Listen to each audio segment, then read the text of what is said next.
longer will adults die before they have lived a full life. But God wants you to live in holiness. Amen. And you must live in holiness, because that is one thing that can take you out.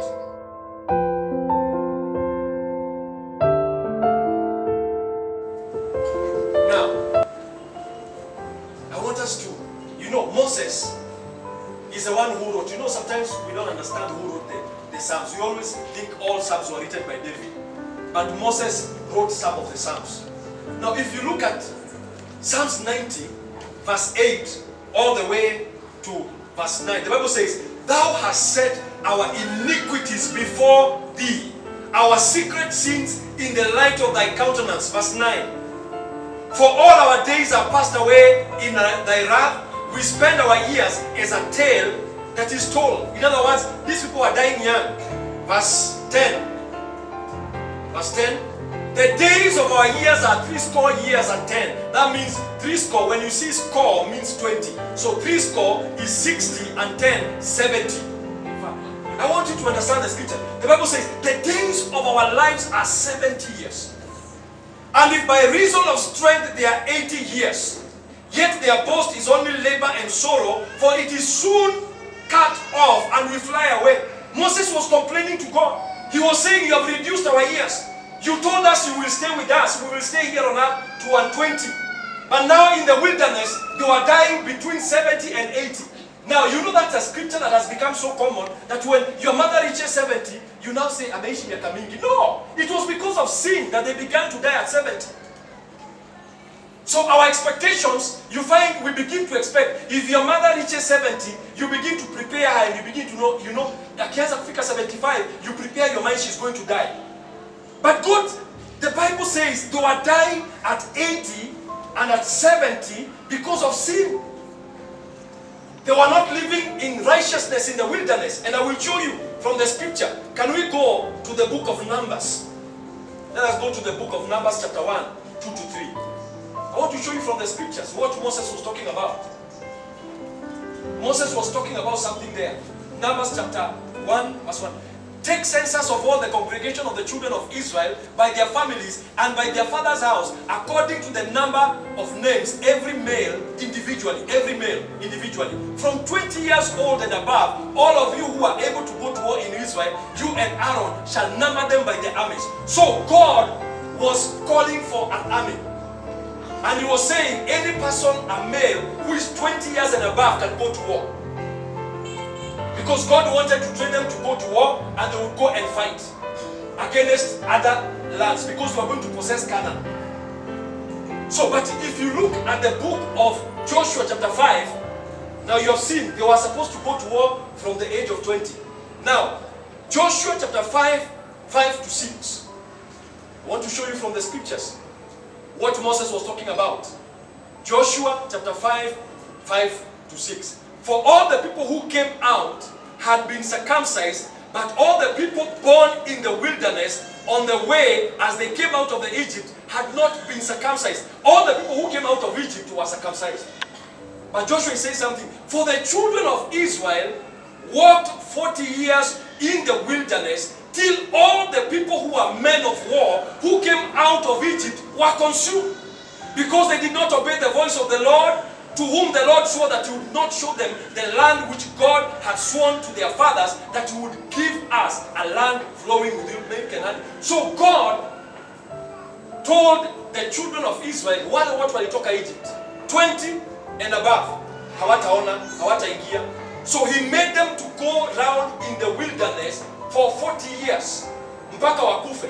That's why Moses was saying, we are dying at 70. And by the reason, if we have eaten well, and we have exercised, we reach 80. So 70 and 80 are not your years in Jesus' name. They are years of people who disobey God. You are supposed to live longer. Kwa hivyo wacha kukaa unaanza kuambia wazazi wako that you have lived long. Alikufa na miaka ngapi? 70. Na ameishi kweli. Amefika 80 unasema by the way aliishi miaka mingi. No! I always tell my father, nasema sasa hivi ndio nikaanza kuzeeka, you're going nowhere. You are going nowhere. Her mother was supposed to have told a long time ago. But Pastor Jane kept on showing her the scriptures. This is what the Bible says.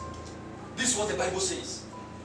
Until she began to confess that I'm not going anywhere, she always says every day, mimi nitaona watoto wa Alisa na watoto wa Mudhaka, my great grandchildren. Amen.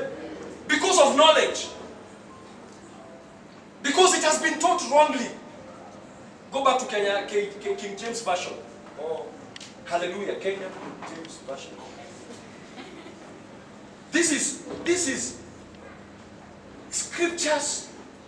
When we understand and we have knowledge, you then prepare your mind. I'm not ready to go anywhere at 70. I'm not ready to go anywhere at 80. Caleb spoke and said, at 85, he said, I feel like I'm 40. Caleb. So you can imagine, 85-year-old man, looking like now. Now, bring 85-year-old men now, here. All of them will be walking, shaking a little bit. Ukiambia pandeni kwa madhabahu, you have to support them. Amen. None of you shall be supported anytime before you are 100 in Jesus' name. Amen. Hallelujah. None of you. So remove 70 and 80 from your scriptures, from your mind. Because it is not for a believer. It is not the life of a believer. The life of a believer is longer. Amen. Say, I will live long. Let us go to Psalms, Isaiah 65, verse 17. I want this thing to be deep in you. That if somebody is trying to start saying that itakuroga, mwambie go do all your work. My sister, tell them to try anymore. The Bible says there is no witchcraft against Israel. No witchcraft. Mungu akiona witchcraft inafanywa hivi anasemaga hiyo si witchcraft. That's what the Bible says. There is no sorcery or divination against Israel. There is no. Sema there is no. Hata kama inafanywa Mungu anasemaga this is no. It is nowhere. You go sit down for 2 hours and tunafanya chiki chiki chiki chiki. Mungu from heaven is saying there is no witchcraft there. Amen. In fact, let her go. Watch her end. Ukuroga. There is no witchcraft. For behold, I create a new heaven. Now some of you may begin to say this is revelation. At heaven, you will see in the new heaven in Revelation chapter 21 verse 4. Don't go there, I will tell you when to go. But that revelation talks about that people will never die again. It is a new heaven, new earth. That where people will never die again at the end of the age. But this one in Isaiah 65 is a new heaven of the believer. When you get born again, you step into a new thing. You step into a new thing, a new dimension. You're not living in the same earth that everybody else is living with. I want you to understand, you are not living in the same earth. For me, as I walk here on earth, this earth, you may call it old, but for me it is new. Amen. It is a new, because when Jesus died on the cross, something became new for all of us. Amen. Behold, I create a new heaven. I create new heavens. New heavens. So I'm not operating, and you are not operating all the heavens. In Jesus' name. You operate new heavens and a new earth, and the former shall not be remembered, nor come into mind. Let us continue. Verse 16. Now is it 18? But be glad and rejoice forever in that which I create. For behold, I create a Jerusalem, a rejoicing, and her people a joy. God has created peace for you. I know there's somebody seated here listening to the word, and you're suddenly beginning to enjoy peace because you are afraid of death. Ulikuwa unaogopa kifo. Lakini ukifai kuogopa kifo, I am confidently sure that I will not get into any car and it gets an accident. I will not. I am not appointed to die in any accident. So God has already put peace. He has already created peace for you, and her people are joy. Mtu unatokea, do you know, when you are a joy, that means when you appear, people are happy because you have appeared. Because you bring life. The next verse. And I will rejoice in Jerusalem and joy in my people. God will be happy with his people. You are his people. God will be happy. Why will he be happy? Because God wants to see children who are living long. And the voice of weeping, what causes people to weep? Sini kifo. Kifo ninafanyanga watu wana weep. And the voice of weeping shall be no more heard in her, not the voice of crying. May that be your portion in your family in Jesus' name. Amen. You shall not cry again because of death in your family in Jesus' name. Amen. Hold on to that one. Because what you hold on is what will work for you. Faith will deliver anytime, anywhere. Faith. Verse 20. There shall be no more thence an infant of days, not an old man that has not filled his days. For the child shall die 100 years old. How many years? In total. Do you have New Living Translation? No longer will babies die when only a few days old. So any person who is here who has had a miscarriage, from this moment, you will never have another miscarriage in the name of Jesus Christ. Amen. I know there are people who are afraid here to have children because they have had children and they have died. But I want to tell you, God is telling you now, you will not have a child and wakufe wakiwa na miaka chache in Jesus' name. Amen. No longer, sema no longer. No longer. Sema no longer. No longer. Will babies die when only a few days old? Say a good amen. Amen. No longer will adults die before they have lived a full life. Say a good amen. Amen. There is something called a full life. Full life. Unaishi paka unatosheka. Unasema, now I want to go. No longer will adults die before they have lived a full life. Amen. Full life. Amen. Yani kama ni kilomita, see 0.99 kilometers, it is 1. So if God is saying 100, unachapa 100. See, tunachapa 99, alafu you die a day before you are 100 years old. No longer will adults die before they have lived a full new heaven, new earth. So this is not the new heaven in their revelation. This is now. We are living in those days now by the virtue of knowledge of the word of God. That disease will not take you out in Jesus' name. Can you say a good amen? Amen. I am telling you that disease will not take you out in Jesus' name. Amen. No matter how sick you are, you will not die by that sickness. Come on, hujafikisha 100. No longer will adults die before they have lived a full life. No longer will people be considered old at 100. Atiyo jamaa na miaka ngapi? 100. Ah, he's young. May I hear you? Usijaribu kuniita hapa mzee. If I have not hit 100, don't call me old. Amen. Mzee. Nakuwa kama zile verses zinaandika kwa mzee ni wewe. Amen. Can you imagine? No longer will people be considered old at 100. Picture yourself there. You know, right now some of you are feeling old. Receive new renewal in Jesus' name. Amen. Receive renewal in Jesus' name. Amen. In your bones, renewal in Jesus' name. Amen. In your mind, renewal in Jesus' name. Amen. In your legs, renewal in Jesus' name. Amen. Hallelujah. In your eyes, receive renewal in Jesus' name. Amen. Because the Bible says, you shall see your children's children. Kwa hivyo macho yako itakuwa kiona, utadanganywa kama Jacob, kama Isaac. Ati wewe ni nani? Esau. No, you'll be seeing them. You'll be telling them, wacha ujinga. I can see you. Unajaribu kunidanganya hapa tisioni. Unajua wazee wakifika miaka ingine, analetewa anaambiwa sign hapa. Alafu unaona ametoa kalamu na kumbe ana sign mahali ana transfer document. Alafu anasikia baadaye kashamba kote kameenda na kijana first of all. No, that shall not be your portion.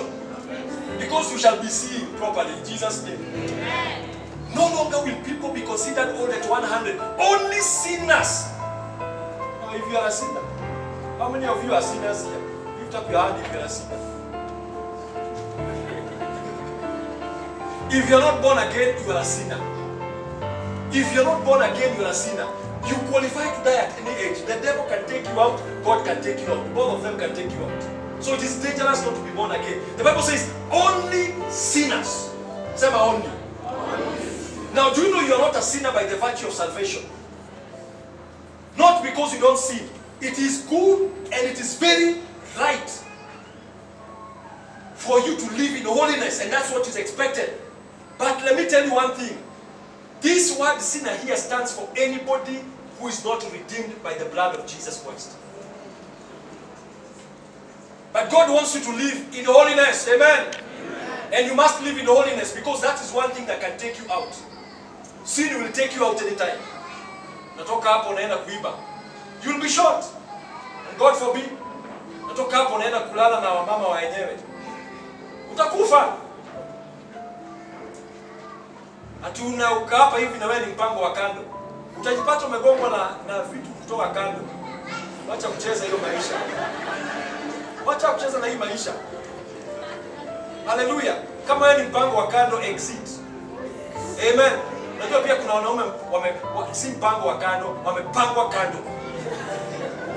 Kama wewe ni mwanaume, unajua kwanza siku hizi vijana wadogo wa university ni wanapanga huko na wamama. Don't joke with the word of God. The word of God can take you out. Don't live that kind of a life. Live in holiness. But the Bible says, only sinners shall die that year. Some are only sinners. Change your mind.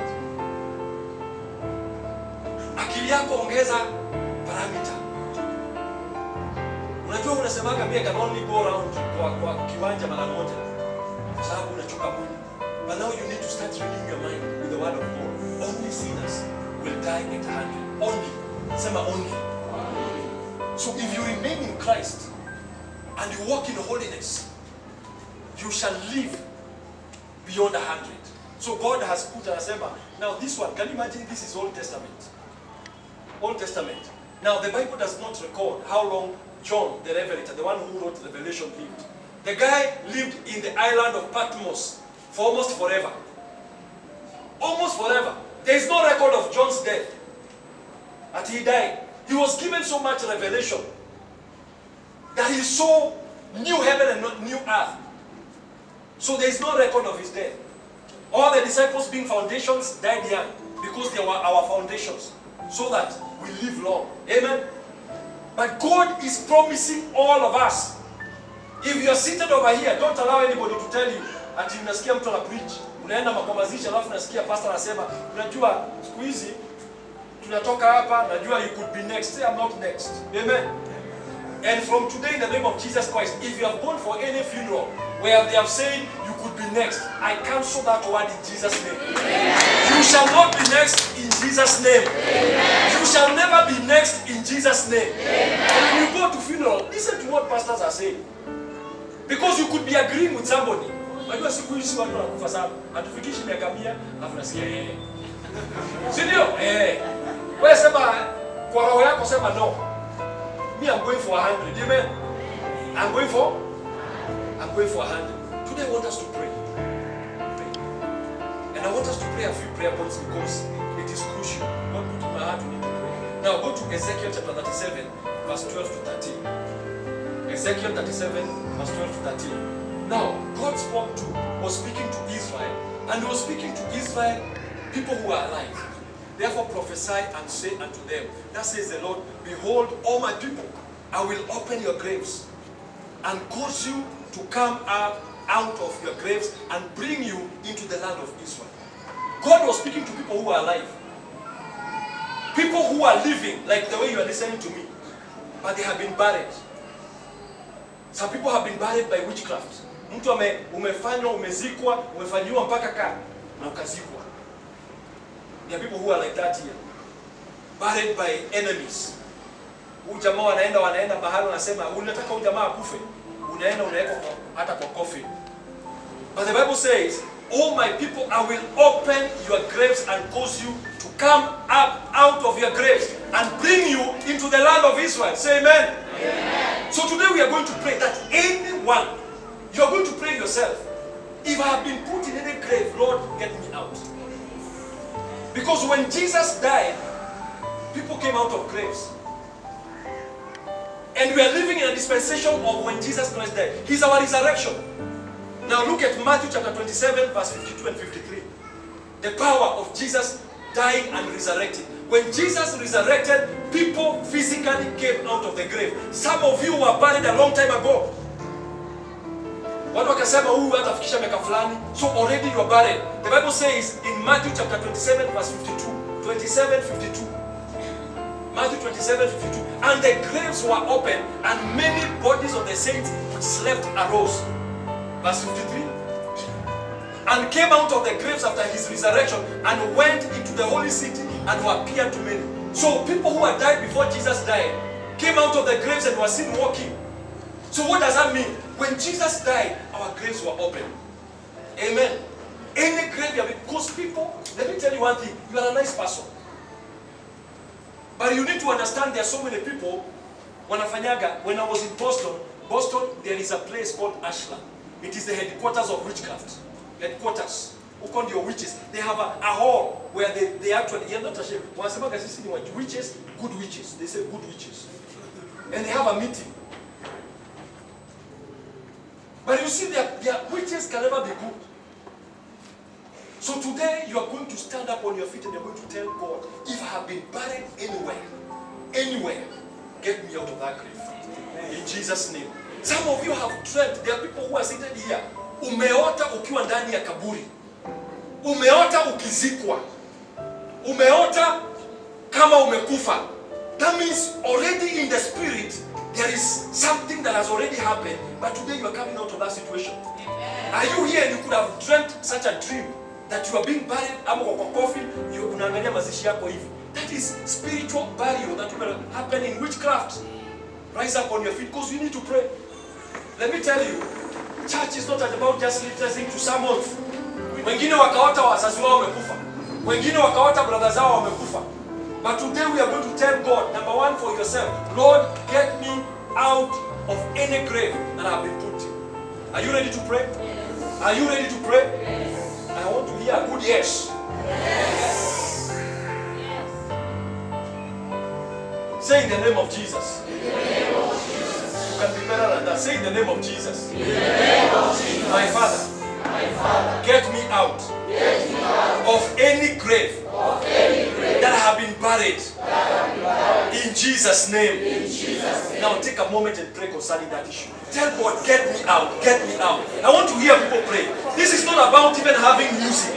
This is for everybody. Let me tell you, what happens in the spirit of the evil, there is too much in the kingdom of darkness. Father, get everybody out in the shelter who has been buried out of the grave in the name of the Lord Jesus Christ. Get everybody out of the graves. Anybody who has been buried through witchcraft by the enemy, get them out now in the name of the Lord Jesus Christ. Our Lord Jesus Christ, you resurrected and the grave were open. Today, we are coming out of any grave that we have been put by the enemy in the name of the Lord Jesus Christ. I want you to pray. If you can pray in tongues, pray in tongues. Because we shall not bury you. We shall not bury your children in the name of the Lord Jesus Christ. Ekayanta labagando shereba, mekayanta labagando shereba. Oh, zakanta magayando, lilabakanta magayando. Get somebody out of their graves in the mighty name of the Lord Jesus Christ. Get somebody out of the grave in the name of the Lord Jesus Christ. Okayanta labagando shereba mozakado, mekayanta labagando, semanuka para kasha, lekatanda mandako, selarua basaka magayando. My God, get everybody out in the name of the Lord Jesus Christ of any grave, of any coffin that they have been buried into in the name of the Lord Jesus Christ. And we declare we shall not remain there. We shall not remain there. In the mighty name of Jesus Christ we pray. In Jesus' name we pray. In Jesus' name we pray. I want you, if you have children, you don't know who teaches them. You don't know who they interact. Pastor spoke about a friend of hers. Mtoto anakuja shule na nyoka. Hapa Kayole. So witchcraft is real. And some of them, unasikiaga mtoto anaenda shule, I don't even allow, even when they were young, we told them not to allow, hata watoto ati wadogo, unakuja hapo, utakuwa. Because some of them are on assignment of the devil. Some of the children, where your children go to school, they are on assignment of the devil. They just told go and declare that. And suddenly your child comes home and says, so I want you in the name of Jesus Christ, you declare, I get my children out of any grave. I get my children out of any grave where they've been buried. Open your mouth and begin to pray. Open your mouth and begin to pray. Say, I get my children out. You are a servant of God. You are a child of God. Declare in the name of Jesus Christ, I get my children out of every grave